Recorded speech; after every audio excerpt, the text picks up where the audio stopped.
Buenos días a todos. En nombre del señor Superintendente de Bancos, licenciado José Alejandro Arévalo, agradecemos la invitación de ASAL para participar en este evento. Pues un poquito quizás en algunos puntos voy a tratar de pasar lo más rápido posible con tal de no robarles mucho su tiempo. Antes de comenzar con la experiencia guatemalteca en cuanto a cambios en la legislación y al enfoque de supervisión, pues quisiera comentarles que en Guatemala existen 28 aseguradoras. De las 28, 8 se dedican a lo que es el tema de seguro de caución puramente o fianzas, y el resto pues sí se dedican a los otros seguros. Con motivo de la vigencia de la nueva ley, pues a todos se les dio el título de aseguradoras. Entonces ahora pues se está viendo esa mezcla o esa evolución de lo que es el seguro de caución o las fianzas y su conformación o su transformación a lo que es el otro tipo de seguros.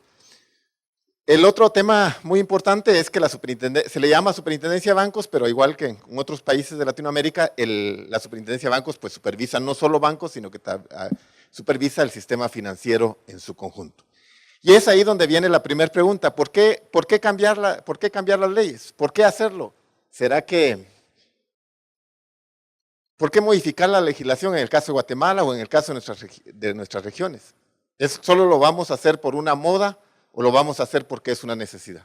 Esa quizás es la primera pregunta, y lo que nosotros podemos ver y lo van a identificar posteriormente es cuando nosotros vemos que nosotros éramos como un carrito. Nosotros le llamamos así carro o coche de un año 51 ya del siglo pasado, pero probablemente con un motor que estaba generando mucho más y que estaba evolucionando mucho más rápido.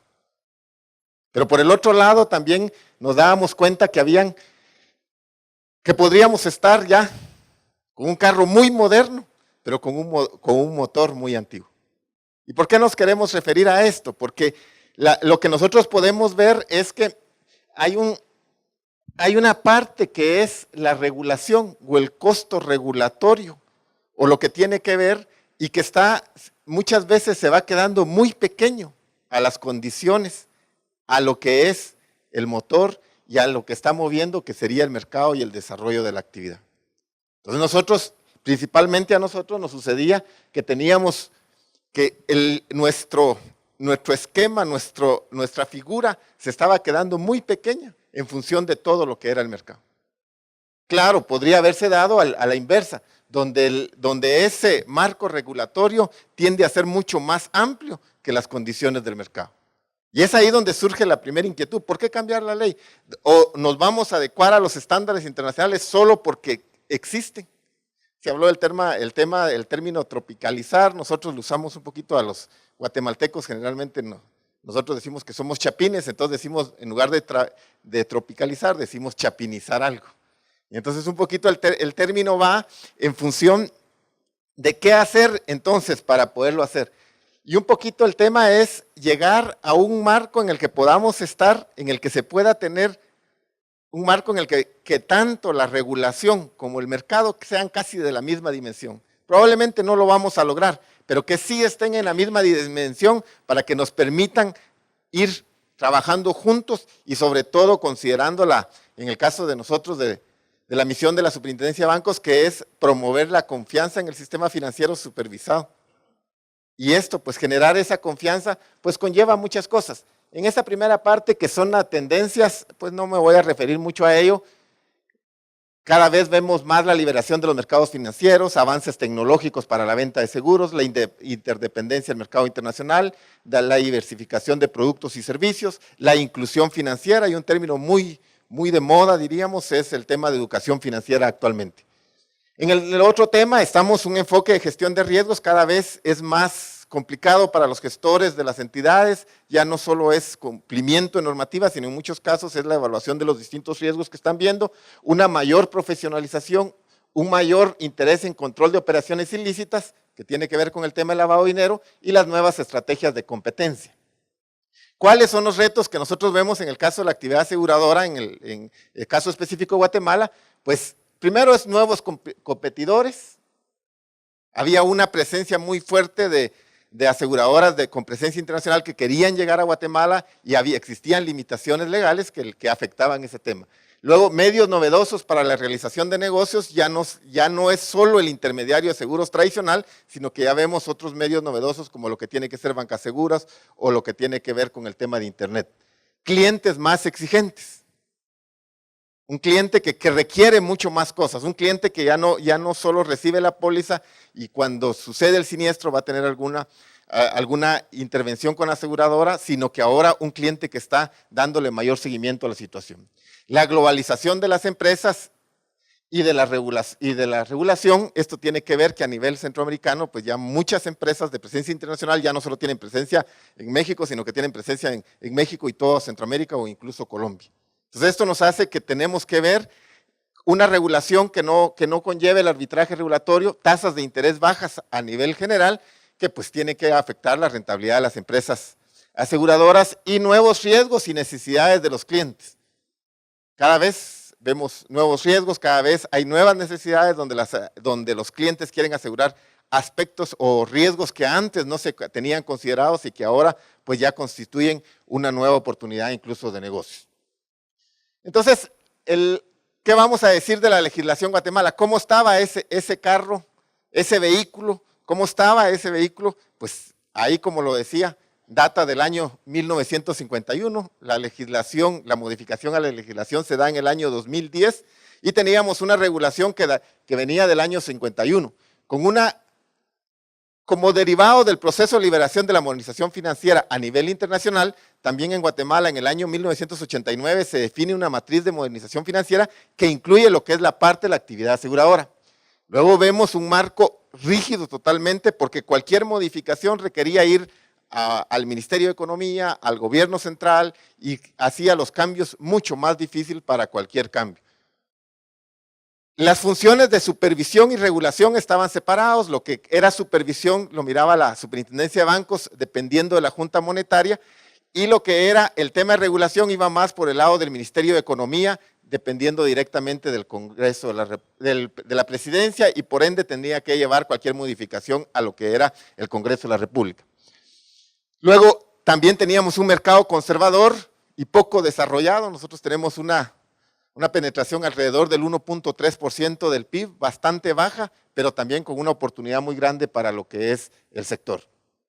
Limitaciones para el ingreso de entidades internacionales, un régimen de sancionatorio débil o muy débil diríamos, habían multas que oscilaban alrededor de $8. Entonces para las aseguradoras era mucho más fácil asumir el riesgo, pagar la multa que el régimen sancionatorio tuviera algún efecto.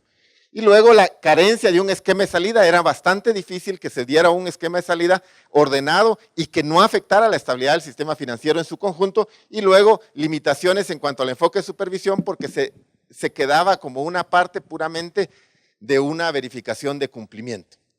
Entonces eso hizo que se diera la nueva legislación, era actualizar esas condiciones de esa legislación de un esquema que era muy antiguo a un esquema reciente, a un esquema moderno, pero que tampoco nos implicara ponerle a un esquema muy amplio, muy extenso, que tuviera un costo regulatorio muy grande para las entidades. Entonces se hizo un análisis de todo ese entorno, de las tendencias a nivel regional, las tendencias a nivel mundial, y para poder aplicarlo y adecuarnos a lo que eran los estándares internacionales.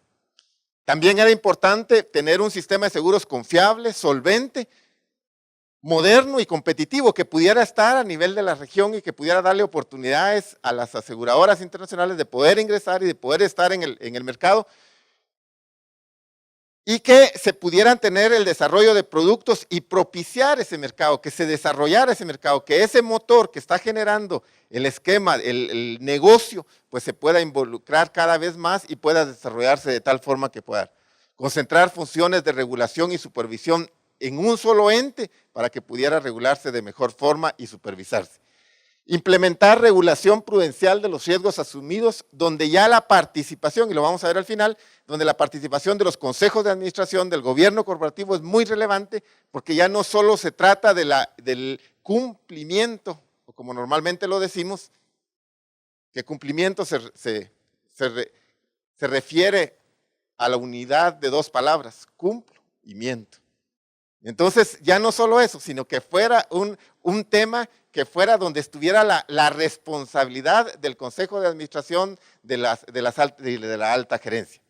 Y luego la ley de la actividad aseguradora surge entonces en lo que es en el año 2010 y a nivel, igual que a nivel regional, pues se convierte en una ley marco que es más fácil complementarla con regulación que emite, en este caso la Junta Monetaria, un ente especializado y con asesoría especializada también, y que pueda incursionar en todo lo que es el sistema financiero global. ¿Qué características tiene esta ley? 3 características: la modernización de la estructura del mercado, la eficiencia de la actividad aseguradora y el fortalecimiento de la supervisión. Cuando nos referimos a la modernización de la estructura del mercado, ¿a qué nos referimos? Un régimen de entrada, acorde con estándares internacionales y con los principios, pues que pudiera ser un esquema donde se pudiera evaluar a los futuros administradores, a las futuras entidades que van a entrar al mercado y que se pudiera también tener el acceso a entidades extranjeras para ir reduciendo lo que era la participación de la banca offshore y la actividad aseguradora offshore que se estaba dando conjuntamente y que pues creaba algunos esquemas de competencia un poco desleal que se manejaba lo que era el nivel del sector. La adquisición de acciones, procesos de adquisición de acciones donde también se evalúa a las personas que están ingresando, a las personas que quieren entrar al mercado, la disciplina de mercado, sobre todo el tema de divulgación de información financiera. Cada vez es más fácil encontrar información financiera del sector, tanto en el sitio web de la Superintendencia de Bancos, en el sitio web de las entidades aseguradoras o en publicaciones a nivel de prensa. La opción de utilizar lo que son los comercializadores masivos. Y esto pues conlleva alguna legislación, aunque ha sido necesaria irla afinando y actualmente todavía tenemos en proceso alguna situación más. Los intermediarios y los ajustadores, que existieran requisitos y registros especializados y también requisitos que pudieran ser verificados por la Superintendencia de Bancos, aunque no están supervisados por la Superintendencia de Bancos. Y luego el definir en la ley los 2 delitos, el delito de colocación y de intermediación. Esto como una parte de modernización del sistema asegurador. Y luego, pues ya la puerta de salida, así como se definía la puerta de entrada, la puerta de desarrollo, también la puerta de salida, mediante procesos que nos han funcionado y que han sido adecuados a nuestro juicio, que comienzan con procesos de regularización, procesos de exclusión de activos y pasivos para conllevar finalmente a un proceso de salida a través de una liquidación forzosa. Esto sería la etapa, digamos, en lo que tiene que ver el tema de modernización del mercado. Pero también era la parte de la eficiencia en lo que era de la actividad aseguradora. Esto conlleva la responsabilidad que asume el Consejo de Administración. Como les digo, no solo un Consejo de Administración que monitorea a control remoto las actividades de una aseguradora, sino un Consejo de Administración responsable, y como lo dice nuestra ley, civil, penal y administrativamente de sus actuaciones. Luego también el enfoque de gestión de riesgos, donde obliga a las entidades que sin establecer un enfoque específico, que deben de contar con procesos integrales y sistemas que conlleven lo que es la gestión integral de riesgos. Las reservas técnicas, pues dado que la antigüedad que tenía nuestra ley, la forma de calcular las reservas técnicas era muy a discreción y no se adecuaba a la tendencia internacional y a la forma matemática y actuarial de hacerla, y entonces se da un cambio en el cálculo de la reserva actuarial que conlleva ya hacerlo póliza por póliza o en el caso del seguro de vida de acuerdo ya a las expectativas de mortalidad. Los requisitos de inversiones, cómo se deberían de hacer, el margen de solvencia, definir ya lo que es un margen de solvencia que no solo conlleva las primas, los siniestros, sino que conlleva algunos eventos como el que es el margen de inversión, de solvencia de inversión y de crédito, y la oportunidad que la Superintendencia de Bancos a través de la Junta Monetaria pues pueda ya ejercer alguna otra o emitir alguna otra normativa que se adecue a los estándares internacionales. Y el registro de planes. Anteriormente lo que se tenía era un proceso muy lento que conllevaba la autorización de los planes y actualmente pues está llevando a un esquema más de registro de planes donde la responsabilidad recae en el primer ítem que hablábamos, que es el Consejo de Administración. Posteriormente, en cuanto al fortalecimiento de la supervisión, la alineación con estándares internacionales de supervisión, un régimen sancionatorio fuerte donde hay una gravedad en las sanciones, donde hay un régimen que es gradual, pero que también va requiriendo un actuar más de las leyes. Una facultad reglamentaria de la Junta Monetaria para no estar yendo a otro sector o hasta el Congreso de la República para modificar una ley, y también el tema de la Superintendencia de Bancos tener la facultad de remover a los miembros del Consejo de Administración en condiciones previamente establecidas. El requerimiento de calificaciones de riesgo, aunque todavía no es pública, pero sí ya una calificación de riesgo que se debe presentar a la Superintendencia de Bancos y que ayuda en cuanto a la disciplina de mercado. Y lo que les mencionaba, el requerimiento de planes de regularización que permite sobre todo llevar una salida ordenada de las entidades financieras o la corrección oportuna de situaciones que son de preocupación para el ente supervisor. En cuanto al enfoque de supervisión, solo lo resumo así, es un enfoque de supervisión que se fundamenta mucho en la responsabilidad del Consejo de Administración de la responsabilidad que ellos tienen de velar porque se implementen y porque se mantengan en adecuado funcionamiento los procesos integrales de gestión de riesgos. Esto es todo, si en algo les puedo ayudar posteriormente, pues estamos para servirles. Muchas gracias.